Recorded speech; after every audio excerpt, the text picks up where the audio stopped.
Почитувани граѓани, почитувани представници на медиумите, со овој настан во Струмица, посветен на спортот, го одбележуваме Меѓународниот ден на спортот од календарот на Обединетите нации.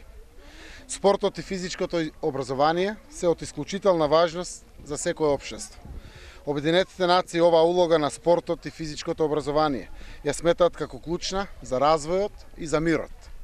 Затоа ги промовираме и подржуваме политиките со кои ќе се зголеми бројот на граѓани од сите возрасти, социјални групи и средини кои секојдневно го применуваат спортот и спортските рекреативни активности.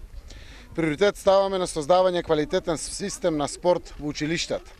Нашата цел е да го зголемиме процентот на граѓани кои спортуваат од сегашните 2% од населението на 20%, кои ќе бидат офатени во спортот за сите. Нашата намера е преку моделот на училишен спорт да го зголемиме бројот на ученици кои спортуваат од сегашните 5000 на 50.000 во основното и во средното образование. Ги поддржавме сите активности на лицата со попреченост, се со цел нивната дополнителна интеграција во спортот и секојдневието да биде успешна. Гледаме дека тоа дава резултати и од бројните успеси и медали за освоените први места на нашите учесници на специјалните олимписки игри и на другите меѓународни надпревари за лица со посебни потреби. Спортот е силна алатка и за јакнење на заедниците. Го промовира ферплејот и еднаквоста и силно се бори против расизмот и омразата.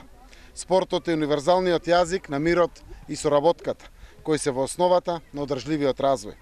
Затоа ги повикувам сите млади и сите граѓани на нашата земја да бидеме активни, да учествуваме во спортот, да креираме можности за физичка активност, зашто само така стануваме општествено одговорни. И личната моја препорака до сите нас, родителите, да ги пуштаме децата, да ги мотивираме децата, да одат да спортуваат без разлика дали ќе станат професионални спортисти или не. Важно е да градиме здрав дух, здрав развој на нашите млади генерации. Благодарам.